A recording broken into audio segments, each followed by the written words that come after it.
2026년 8월 9일 주일, 오늘 우리에게 주시는 하나님의 말씀은 구약의 말씀입니다. 창세기 제37장, 창세기 제37장 1에서 4절 그리고 12에서 28절까지의 말씀입니다. 야곱이 가나안 땅 곧 그의 아버지가 거류하던 땅에 거주하였으니 야곱의 족보는 이러하니라. 요셉이 17세 소년으로서 그의 형들과 함께 양을 칠 때에 그의 아버지의 아내들 비라와 실바의 아들들과 더불어 함께 있었더니 그가 그들의 잘못을 아버지에게 말하더라. 요셉은 노년에 얻은 아들이므로 이스라엘이 여러 아들들보다 그를 더 사랑하므로 그를 위하여 채색 옷을 지었더니 그의 형들이 아버지가 형들보다 그를 더 사랑함을 보고 그를 미워하여 그에게 편안하게 말할 수 없었더라. 12절입니다. 그의 형들이 세겜에 가서 아버지의 양떼를 칠 때에 이스라엘이 요셉에게 이르되 내 형들이 세겜에서 양을 치지 아니하느냐? 너를 그들에게로 보내리라. 요셉이 아버지에게 대답하되 내가 그리하겠나이다. 이스라엘이 그에게 이르되 가서 내 형들과 양떼가 다 잘 있는지를 보고 돌아와 내게 말하라 하고 그를 헤브론 골짜기에서 보내니 그가 세겜으로 가니라.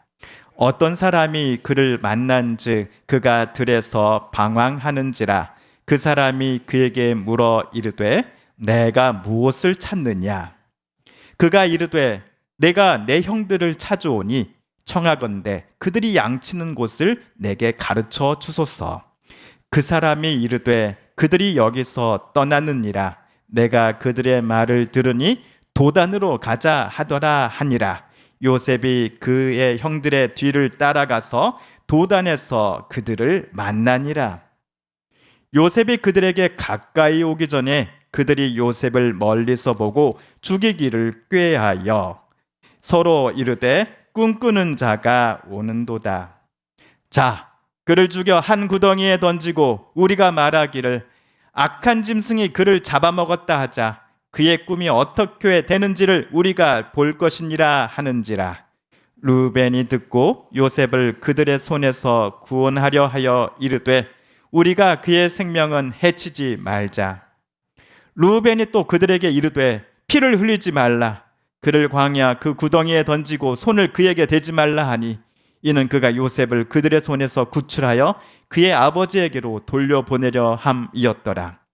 요셉이 형들에게 이르매 그의 형들이 요셉의 옷 곧 그가 입은 채색 옷을 벗기고 그때 미디안 사람 상인들이 지나가고 있는지라. 형들이 요셉을 구덩이에서 끌어올리고 은 20에 그를 이스마엘 사람들에게 팔매 그 상인들이 요셉을 데리고 애굽으로 갔더라. 아멘.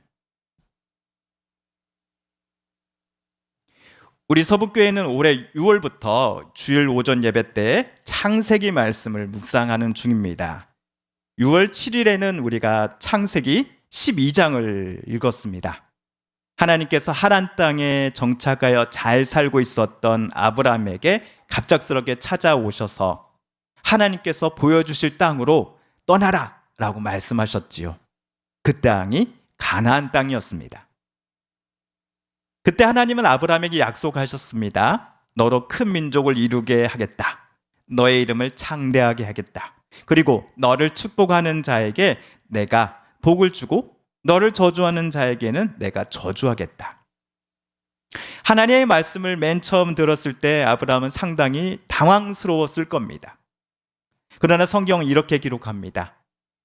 이에 아브라함이 여호와의 말씀을 따라갔고 아브라함이 하란을 떠날 때 75세였더라. 아브라함은 하나님을 신뢰했습니다. 하나님의 인도하심에 자신의 삶을 맡겼습니다. 그 창세기 18장에서 하나님은 99세 아브라함과 89세 사라에게 아들 이삭을 주시겠다고 약속하셨습니다. 인간적으로 도저히 믿기 어려운 말씀이었지만 하나님은 약속하신 대로 다음 해에 이삭을 진짜 주셨습니다. 창세기 21장에서는 아브라함의 집에서 쫓겨난 하갈과 이스마엘을 하나님께서 돌보시는 장면을 우리가 보았습니다. 22장에서는 하나님께서 아브라함에게 이삭을 바치라고 시험하셨고 아브라함은 하나님의 말씀에 순종하여 아들과 함께 모리아 산으로 올라갔습니다. 24장에서는 아브라함의 종이 하란 땅까지 찾아가 이삭의 아내가 될 리브가를 데려오는 이야기가 소개되었습니다. 그리고 25장에서부터는 이야기의 주인공이 이삭의 아들 야곱으로 바뀝니다. 이삭의 차남 야곱은 형 에서를 속여 장자의 권리를 차지했고 결국 형을 피해 하란으로 도망쳤습니다. 그런데 베델에서 하나님은 도망자 야곱을 찾아오셔서 내가 너와 함께 하겠다. 내가 너를 반드시 이곳으로 되돌려 보내겠다라고 약속하셨지요. 야곱은 하란 땅에 살면서 외삼촌이요 나중에는 장인 어른이 되는 라반에게 속임을 당하며 무려 20년간을 그를 위해 일했습니다. 그리고 지난 주일 8월 2일 창세기 32장에서 우리는 20년 만에 고향 가나안 땅으로 되돌아오는 야곱을 보았습니다. 야곱에게는 형 에서와의 문제가 여전히 남아 있었습니다. 가나안 땅으로 돌아간다 하더라도 형과의 관계가 해결되지 않는다면 마음 편히 고향으로 되돌아갈 수 없었습니다. 야곱은 바로 그때 야복 강가에 홀로 남은 야곱에게 어떤 사람이 찾아옵니다. 야곱은 그 사람과 밤새도록 씨름했습니다. 야곱은 자신과 씨름하는 이가 단순한 사람이 아님을 깨닫게 되자 끝까지 그를 붙잡으며 말했습니다. 당신이 내게 축복하지 아니하면 가게 하지 않겠습니다. 지난주 말씀을 묵상하면서 야곱이 지난 20여 년간의 세월을 지나며 하나님에 의해 그의 생각과 가치관이 조금씩 변화되어 가고 있었구나라는 것을 우리는 느낄 수 있었습니다. 그동안 자신의 지혜와 잔꾀를 의지하던 야곱이 지난주에는 하나님을 붙들고 하나님의 도우심 없이는 나 앞으로 못 살겠습니다 하는 사람으로 바뀌어져 있었기 때문입니다. 여기까지가 지난 6월부터 8월 첫째 주일까지 우리가 주일마다 함께 읽어온 창세기의 큰 흐름입니다. 그런데 오늘부터 창세기의 이야기는 또 한 번 새로운 인물에게로 넘어가게 됩니다. 아브라함에게서 이삭으로, 이삭에서 야곱으로 이어졌던 이야기가 오늘부터는 야곱의 아들들에게로, 특별히 12명의 아들 중 11번째인 요셉에게로 이어지게 됩니다. 창세기 37장 3절을 보시면 야곱은 12아들들 가운데 요셉을 특별히 사랑했습니다. 요셉에게만 어떤 옷을 지어 입혔습니까? 채색 옷을 지어 입혔습니다. 그런데 왜 야곱이 요셉을 편애했을까요? 그 이유를 찾기 전에 먼저 이 질문을 우리 해결해 보고 싶습니다. 라반의 두 딸 레아와 라헬 중 야곱이 누구를, 어떤 여인을 더 사랑했습니까? 둘째 라헬이었습니다. 야곱은 라헬과 결혼하기 위해 라반 밑에서 7년을 일했습니다. 그런데 라반에게 속아 레아와 먼저 결혼하게 되었고 결국 라헬을 위하여 다시 몇 년을 더 섬겼습니까? 7년. 14년을 일한 것이죠. 턱없이 부당한 요구였습니다. 하지만 그만큼 야곱은 라헬을 사랑했습니다. 라헬은 야곱에게 두 아들을 낳아주었습니다. 첫째가 요셉, 그리고 둘째가 베냐민입니다. 그런데 야곱이 하란에서의 20년간의 생활을 마치고 가나안 땅, 고향 땅으로 되돌아올 때에 베델을 떠나 에브라스로 가던 길에서 그가 사랑하는 여인 라헬은 둘째 아들 베냐민을 낳다가 그만 세상을 떠나고 맙니다. 여기까지 이야기를 되새겨 보면서 우리는 야곱이 12아들 중 유독 라헬이 낳아준 요셉을 왜 편애했는지를 충분히 짐작할 수 있을 것 같습니다. 요셉 바라기인 아버지 야곱 때문에 요셉의 친동생 베냐민을 뺀 나머지 10명의 형제들이 요셉을 고운 시선으로 바라보지 않았을 것이라는 것도 우리는 어렵지 않게 상상해 볼 수 있을 겁니다. 설상가상으로 요셉의 몇몇 행동들은 형들의 이러한 마음에 불을 질렀습니다. 2절을 보시면 요셉이 17살 때 있었던 일이 소개됩니다. 요셉은 아버지의 첩들인 비라와 실바가 낳은 형들과 이복 형들과 함께 양을 치고 있었는데 이때 그가 보았던 형들의 허물을 아버지에게 일러 바쳤다라고 성경은 기록합니다. 그 일러 바친 일들이 도대체 무엇이었을까요? 아마도 형들이 양떼를 제대로 관리하지 않고 빈둥빈둥거리며 놀기만 하는 모습들을 아버지에게 고자질했던 것 같습니다. 아니면 형들이 여기서 아버지 뒷담화를 하는 것을 고스란히 아버지께 전해줬을지도 모릅니다. 이 때문에 오늘 성경은 4절에서 그의 형들이 그를 미워하여 그에게 편안하게 뭐 할 수 없었다? 말할 수 없었다 라고 썼던 것 같습니다. 그리고 요셉이 꿨다고 하는 두 편의 꿈 이야기가 그와 형들 간의 사이를 완전히 갈라놓는 계기가 되고 맙니다. 이 꿈에 대한 반응이 아버지의 반응이 10절에 나옵니다. 우리 10절을 함께 읽어볼까요? 시작. 그가 그의 꿈을 아버지와 형들에게 말하매 아버지가 그를 꾸짖고 그에게 이르되 내가 꾼 꿈이 무엇이냐? 나와 내 어머니와 내 형들이 참으로 가서 땅에 엎드려 내게 절하겠느냐. 자, 이 일이 있은 후 얼마 후 야곱은 집에 있는 요셉을 자기 방으로 불렀습니다. 다른 형제들은 모두 다 양을 치러 나갔건만 요셉만 아버지와 함께 집에 머물고 있었다라는 이야기입니다. 야곱이 요셉을 대놓고 편애하고 있었다라는 또 다른 증거이지요. 그러니 요셉의 이복 형들이 그를 좋아할래야 좋아할 수가 없었을 겁니다.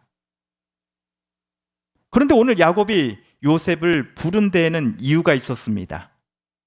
세겜에서 양을 치고 있는 형들과 양떼가 잘 있는지 확인한 후 그 소식을 아버지에게 전해주기를 원했기 때문이었습니다. 이에 요셉은 아버지의 청에 뭐라고 대답합니까? 예, 제가 그리하겠습니다 라고 아버지께 대답하고는 즉시 세겜 땅을 향해 떠났습니다. 집이 있는 헤브론에서 세겜이라는 곳까지는 약 90km 떨어진 거리입니다. 쉽게 말해 홍성에서 서울까지 거리인 거죠. 여기서 우리는 이상한데? 라고 생각이 들지 않으십니까?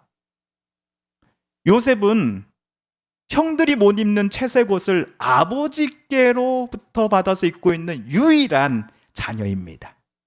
게다가 평소에 형님들의 근무 태만과 뒤에서 아버지 흉을 몰래 봤던 일들을 고스란히 아버지께 일러 바친 고자질쟁이입니다.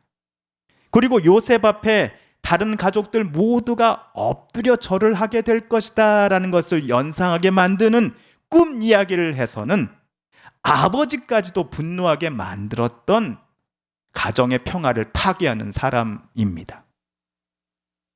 아마도 저를 포함해 많은 분들이 어린 시절 요셉은 매우 계산적이고 이기적이며 교만하였기에 이것들이 형들을 자극했다라고 생각해 왔을 겁니다. 그가 이집트 감옥에 갇힌 후에야 그나마 이러한 까칠했던 요셉의 성격이 변화되었다. 그제서야 좀 철이 들어간다라고 많이들 추정해 오셨지요. 그런데 다시 한번 생각해 보시겠습니까? 요셉이 집에서 약 90km나 떨어진 곳 세겜에서 양을 치고 있는 형들을 만나고자 혼자 여행을 하겠다라고 손을 들었다? 아버지의 청에 너무나 빠르게 예, 제가 다녀올게요 라고 대답을 했다? 좀 뭔가 우리가 예상했던 그동안 알아왔던 요셉의 이미지와는 어울리지 않아 보입니다. 만약 요셉이 정말로 영악하고 계산적이고 이기적인 사람이었다면 혼자서 형들이 있는 저 먼 세겜까지 선뜻 제가 가겠습니다라고 대답하지 않았을 겁니다. 그것이 아무리 아버지의 청이라고 할지도 말이죠. 그래서 일부 학자들은 당시 17살이었던 요셉을 계산적이고 교만한 청년이라기보다 아버지의 사랑을 특별한 사랑을 받으며 자란 탓에 다소 순진하고 좀 약간 멍해 보이는 철이 없었던 소년으로 이해하려는 경향이 있습니다. 요셉도 형들이 자신을 미워한다라는 사실은 알았겠지만 그 미움이 자신을 해칠 만큼 깊어졌다라는 것까지는 미처 깨닫지 못했던 것 같습니다. 자, 한편 요셉은 세겜에 도착을 했습니다. 그런데 형들을 만나지 못했습니다. 세겜들에서 헤매고 있는 요셉에게 어떤 사람이 다가가 누구를 찾느냐라고 묻습니다. 그러자 요셉은 저는 형님들을 찾습니다라고 하자 그 어떤 사람이 너희 형들, 야, 그들은 여기 있다가 며칠 전 도단으로 가자라고 말하는 것을 내가 옆에서 들었어 라고 알려줍니다. 이에 요셉은 즉시 도단이라는 곳을 향해 떠났고 거기서 실제로 형님들을 만납니다. 요셉은 형들을 보고서 반가웠을 겁니다. 그러나 형들의 마음은 달랐습니다. 형들은 요셉이 가까이 오자 그가 입고 있던 채색 옷을 벗기고 그를 빈 구덩이에 내던져 버립니다. 처음에는 요셉을 죽이고자 했습니다. 그러나 맏형 르우벤의 만류와 넷째 유다의 제안으로 요셉은 죽음을 면하게 됩니다. 그리고 마침 그곳을 지나 애굽으로 내려가던 상인들이 보이자 형님들은 요셉을 은 20에 팔아 넘깁니다. 아버지의 부탁을 받고 형들의 안부를 확인코자 혼자서 이 먼 길을 찾아왔던 요셉은 하루아침에 형님들에 의해 낯선 땅 애굽으로 팔려가는 노예가 되고 말았습니다. 여기까지가 오늘 본문 창세기 37장의 주된 줄거리입니다. 여기서 우리는 두 번째 질문을 물어보고자 합니다. 만약 요셉이 세겜 땅에서 그 어떤 사람을 만나지 않았다면 미디안 상인들에게 노예로 팔리는 일이 오늘 요셉에게 일어났을까요? 그렇지 않았을 것 같습니다. 하필 그 이름 모를 사람을 만나는 바람에 그 사람이 너희 형들이 여기 세겜에서 며칠 전 도단으로 이동했어 라는 말을 요셉에게 알려주는 바람에 요셉은 도단으로 더 나아갔습니다. 이 어떤 사람을 만나지 않았다면 요셉은 형들의 정확한 위치를 모르기에 세겜에서 방황을 하다가 아버지가 기다리는 집으로 결국 그냥 되돌아갔을 겁니다. 그러면 오늘처럼 형들에게 붙잡혀 구덩이에 빠질 일도 없었을지도 모릅니다. 그러므로 오늘 요셉에게 일어난 모든 불행은 그가 세겜에서 그 어떤 사람을 만나면서부터 시작되었다고 해도 과언이 아닐 것입니다. 그런데 요셉이 오늘 있었던 일을 약 13년 후에 회상하면서 형들 앞에서 다음과 같이 말한 장면이 나옵니다. 창세기 우리 50장 20절 함께 읽어볼까요? 시작. 당신들은 나를 해하려 하였으나 하나님은 그것을 선으로 바꾸사 오늘과 같이 많은 생명의 생명을 구원하게 하시려 하셨나니. 아멘. 17세 나이의 요셉은 물론이요, 이 상황을 지켜보는 저와 여러분을 포함해 모든 사람이 참으로 요셉의 인생이 안 되었다라고 생각할 겁니다.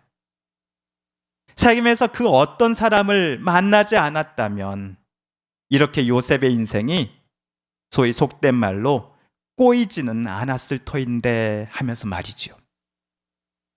실제로 도단에 있던 형들에 의해 구덩이로 내던져지고 애굽에 끌려가서는 보디발의 집에서 노예로 살다가 거기서 억울한 누명을 받고 감옥에 갇히는 신세가 되지 않았습니까? 그런데 이야기는, 요셉의 이야기는 거기서 끝이 아니었습니다.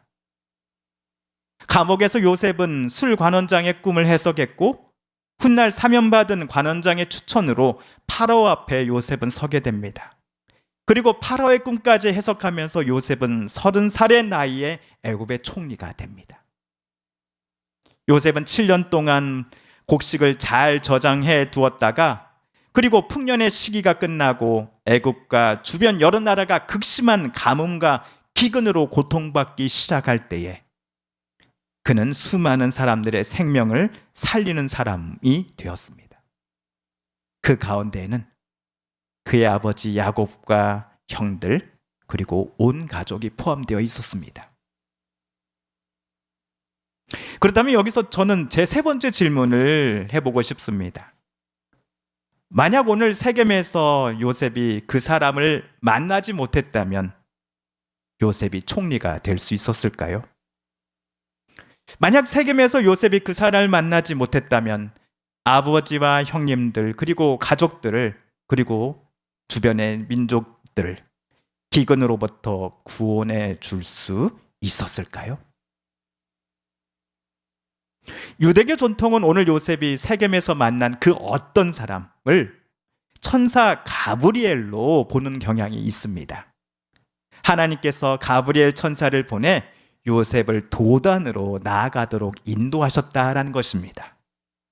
그러나 성경에서는 정확히 그가 천사라는 표시는 없습니다. 그러므로 요셉이 세겜에서 만난 그 어떤 사람을 천사라고 보기보다는 세겜들에서 일하던 평범한 사람이거나 그 지역을 지나던 어떤 사람이라고 보는 편이 더 자연스러워 보입니다. 영화나 연극으로 치면 지나가는 사람 1, 2, 행인 1, 2인 셈입니다.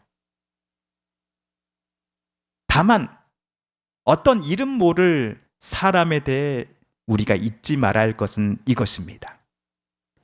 요셉에게는 우연처럼 보였던 세겜의 이름 모를 그 어떤 이와의 단 한 번의 만남이 훗날 되돌아보니 하나님의 섭리 가운데 놓여 있었던 결정적인 만남 중에 하나였다라는 사실입니다.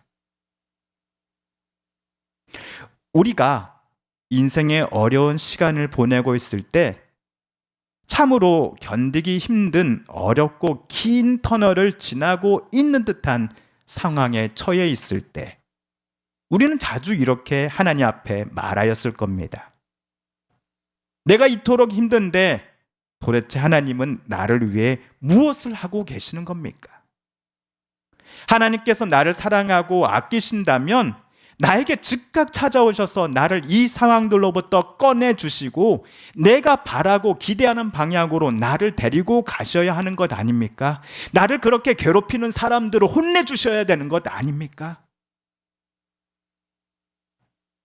그러나 오늘 창세기 37장에 나온 요셉의 이야기처럼 우리가 너무나 힘들고 괴로워서 눈물조차 나오지 않고 기도마저 막히는 듯 할 때에 하나님은 저와 여러분에게 이름 모를 누군가를 보내셔서 저와 여러분을 향한 하나님의 섭리를 보여주셨을 것입니다. 그 이름 모를 사람을 통해 하나님은 저와 여러분으로 하여금 하나님의 방법과 하나님의 섭리를 알려주셨고 우리를 늘 이끌어가고 계신다는 것을 깨닫게 해 주셨을 겁니다. 다만 우리가 그것을 당시에는 눈치채지 못했을 뿐이지요. 그래서 저와 여러분이 좋아하는 찬송가 301장도 이렇게 고백을 합니다. 지금까지 지내온 것 주의 크신 은혜라. 한이 없는 주의 사랑 어찌 이루 말하랴. 우리 후렴은 같이 불러볼까요? 자나깨 나 주의 손이 항상 살펴주시고 모든 일을 주 안에서 형통하게 하시네. 우리가 기대하고 소망하는 바와 하나님의 인도와 섭리의 방향은 다를 수 있고 실제로 다를 때가 많습니다. 이 때문에 하나님은 지금의 내 상황에 큰 관심이 없어 보인다라는 생각이 들어서 우리는 하나님께 실망을 많이 하곤 했습니다.